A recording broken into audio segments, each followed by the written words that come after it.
Is it just me, or has makeup become increasingly expensive over the years? Now, I know it's not just me, that's just fact. But there are some price points that just make me think, when did this happen? What happened? So today I'm gonna show you some drugstore products that I would actually switch out higher end products for, or even other drugstore products for. Ones that I personally really love. Oh, I got that itchy eyelash. Let's get into that. If this is your first time here, my name is Robert. I'm a professional makeup artist here on YouTube, also in real life. It's my goal to help you become a pro yourself, or just someone who's really good at makeup and makes good decisions, or any decision you want. Subscribe if you haven't already, give this video a thumbs up, and let me know if there's any drugstore products you swear by down below in the comments. Right, what the fuck is going on? Sorry, I just had to lift the inside corner of this lash off, because you know when it digs and it itches? So if you see it flapping around, I do apologize. Don't focus on that for this video. Okay, let's start with our first product. You may have seen me talk about this in my Wet n Wild video, which, by the way, Wet n Wild, beautiful, really great brand. I kind of like have ignored them for a while, but they are doing some really great things. Let's start with a serum primer. This is a limited edition, but I'm hoping that this is something they keep releasing in their limited edition ranges. This is a serum primer, and it's from their limited My Melody and Kuromi collection.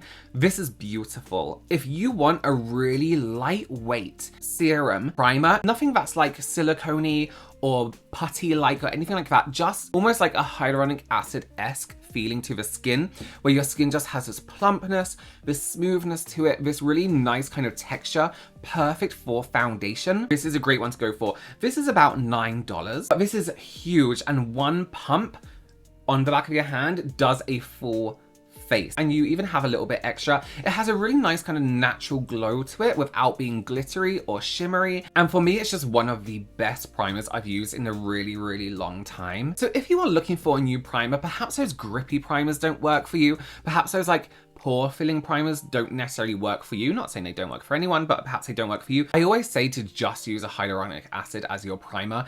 Go for something like this, something with a little bit more priming in mind, with a finish that has a glow to it, that gives the same finish as a hyaluronic acid serum. Don't be fooled by the packaging. I know the packaging's cute. I know it looks childish in a way, if that's what you consider childish. I personally love it. It is a great product. Wet n Wild in general, if you're looking to switch over from one brand to another, if you know what I'm saying, Wet n Wild is going to be a really good choice for you. Another product you may be looking to switch out or buy a more affordable version of is those filters, Hollywood filters, you know, those filter primers. This is the MUA Pro Base Lumi Base. I've been using the shade Moonbeam. This is relatively new.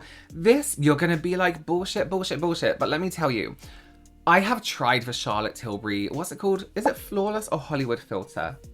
There's so many nowadays. Yes, the Hollywood Flawless filter. My issue with that product, and actually a lot of people that mimic that product, is the richness of a product, right? It's like using a night cream on your face. It has that full, slippery, overly hydrated finish to them. And you may want to achieve that glow by hydration, a shine, a wet shine to the skin.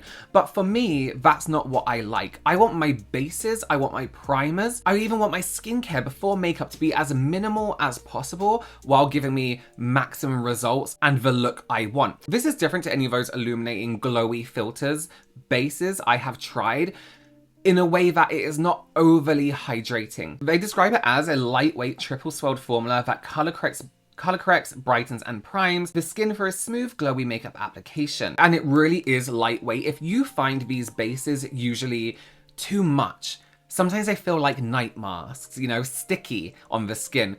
This feels like it was made for oilier skin.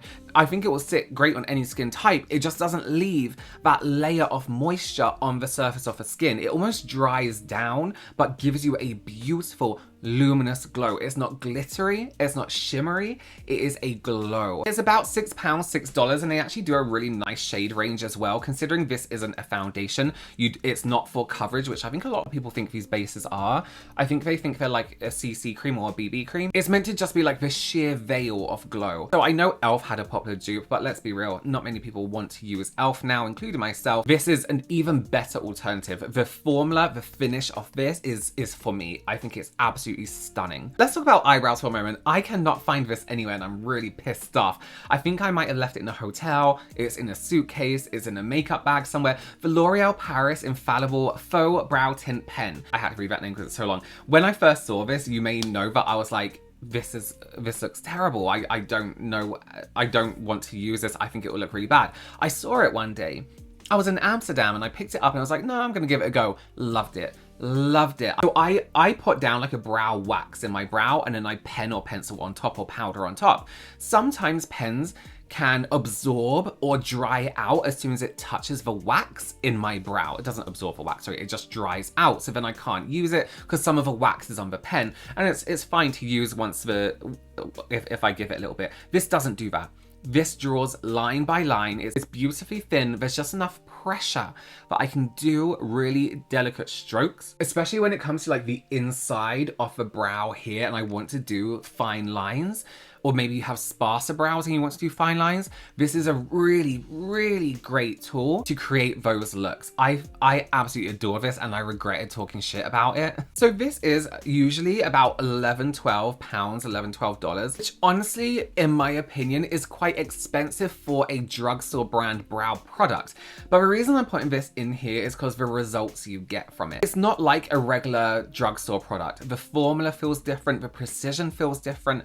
Everything about it feels high-end, but I would choose this over, let's say, the Glossier Brow Flick, for example. Okay, let's talk foundation. I have two for you that I really, really, really adore. The first is L'Oreal True Match in both its forms. So you have the regular and then you have the like serum-esque version. I love this foundation. It's one of the only foundation ranges, drugstore I mean, that has a really great range of shades that include olive undertone. They have truly made this foundation good for everyone. You have so many shades that vary in neutral, warm, cool. I just think of it as an absolutely beautiful foundation in general. It has worked on everyone I have used it on. Some of you may know my story about me leaving my foundation palette at home when I had a client and I had to run out to a drugstore and grab a foundation, and this was one of the only ones in the store that was in my client's shade. I grabbed 3 of them, used it and fell in love with it, and then from then on, my clients, I would build and add this foundation to my kit because I just absolutely adored the way it sat on people who wanted a really natural finish but a good coverage that you could build up. It is so, so beautiful. If you have, in quotes, problematic skin in any way, you know, skin that may be a little bit drier in some areas, perhaps a little bit more porous, this sits so incredibly over any of that kind of texture. And you can make it as natural as you want or build it up as much as you want.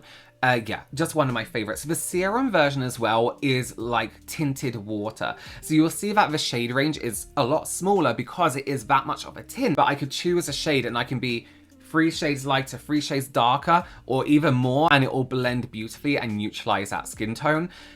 So yeah, it really depends on what you want. I also have to talk about, I got a new one recently, the COVERGIRL and OLAY Simply Ageless Foundation. My friends in the UK, I know, you cannot get this. COVERGIRL is not available in the UK. So to all my friends in the US, maybe Canada and Australia, I can't remember, this is such a wonderful foundation. If you have drier skin, if you are worried about foundations sitting in fine lines, large pores, this is stunning. It's kind of like a skincare foundation hybrid. The one thing I would say about this though, the shade range, terrible. COVERGIRL, let me just say something to you. Love you. Please come to the UK, or at least be like available on Amazon for the UK or something. You make a lot of money. You may be an affordable brand, but let's be real, drugstore brands make a lot of money. Please extend the shade range of this.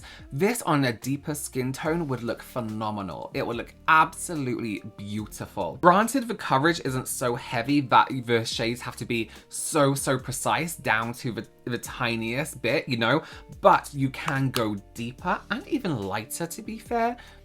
It's what I have on now with powder over the top, but this finish to me is quite matte but not dry. It's like velvety. I do also have to mention their Simply Ageless Triple Action Concealer. This is so beautiful. It comes with a wand that's cooling. Mine expired, and when I was in the US, I couldn't find it anywhere. Could not find it anywhere. I could only find this and the one that's like the serum one, which I haven't tried yet, but it has this really nice cooling applicator that you can use around the eye. It just feels nice. To depuff, you really would have to use like a lot of pressure, and I wouldn't recommend applying your concealer with that much pressure, especially on that applicator. So it maybe won't depuff just because it's cold, but the coldness is just a nice feeling. But this is such a beautiful natural finish concealer. If you have issues with creasing under the eye, if you just don't want to use powder on your eyes anymore because you find it looks cakey, go for this. It has the most incredible natural skin-like finish while giving you coverage. Imagine a thicker serum that has a little bit more coverage. That's how I would explain this concealer. I actually have two options for contour, bronze, and blush. They're in the same range off the same brand. So let's start with the MUA Beauty Balms. These are stunning. I swear you get MUA in the US. I'll have to double check. I do have US options anyway. This is one of their contour shades in Sculpt. I actually have it on now. You see that shadow-like color around my face? It's the contour. That's what contour should be, shadow, right? So this comes in extremely light shades. It comes in extremely dark shades. It comes in blushes, everything like that. Smells amazing. It's not overly fragrant. And like a lot of cream blush I find from drugstore brands, it can sometimes be overly wet and it can ruin your foundation underneath. It can make it patchy. It can feel sticky. This is that perfect mix of that velvety kind of smoother, not completely matte, but semi-matte texture and formula that just glides on top of your foundation and your makeup. These come in highlighters, they come in blush, they come in contour, which is also goes for, oh, where's my other one? The CoverGirl True Blend Skin Enhancers. This comes in a highlight. This is Rose Beam. So this comes in your highlight option. And I just wanted to say as well, me and my brother did like, just as like an entertaining video on our joint channel, we did like a blind test on texture and smell and feeling of products. And the MUA product, and I have to agree, performed so much better. Again, you're gonna call bullshit, but I'm telling you, performed so much better on the skin than Westman Atelier when we blind tested it. It was absolutely beautiful. So that's the highlight from CoverGirl. And I also do these blushes as well. I do actually want to, let's just do it, okay.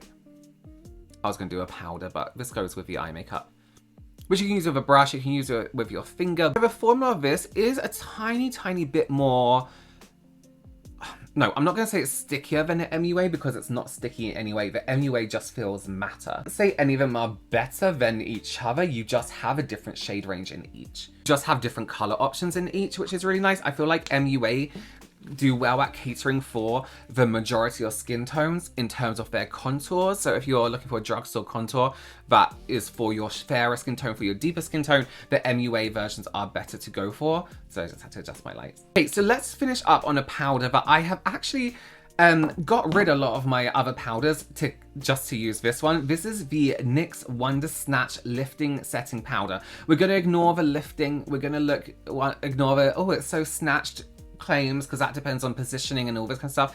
As a powder, this is a beautiful powder. It's lightweight. It's lightweight. It sits really well. It doesn't feel as heavy and as dense as a lot of like baking powders or setting powders. This is beautiful. It is a really stunning powder. I hate that they put no nasties on the end of one of their descriptions, because what's nasty for you? But it reminded me of using my By Terry, the Hyaluronic something one, I forgot what it's called now, in a way that it's not the same as it's completely transparent, because this does come in different shades, but the smoothness it leaves on the skin, that silky like gentleness in application, I'm a huge fan of. And if you don't want to apply powder, again, say you need powder under your eyes, maybe it doesn't make you cakey but crepey, but you like to use a little bit, this is a really nice one to go for. It is so soft, so smooth and lightweight. Blends so well into the skin. I would say though, I accidentally left the bit open, the bit that you're meant to close, and oh my god, what a mess. So do just make sure you close that if you get it. This is very much a go-to powder for me now when I'm not traveling around, because I don't like to take loose powder out with me. Like, I'll take it to the hotel, but I don't want to take it in my bag, you know what I mean? I'll take a pressed one then. So those are all the drugstore products to take note of, maybe to replace some higher end, maybe not cost effective brands that you are currently using. At the end of the day, if it performs like a higher end brand, what's the point in paying a higher price, you know? Unless you want to, I'm not against that either. I hope you found this helpful. If you want to see anything else drugstore wise versus high end, do let me know down below. If there's anything you recommend drugstore, let me know. Thank you for joining me. Give us this video a thumbs up, subscribe, and I will see you in the next one. Bye.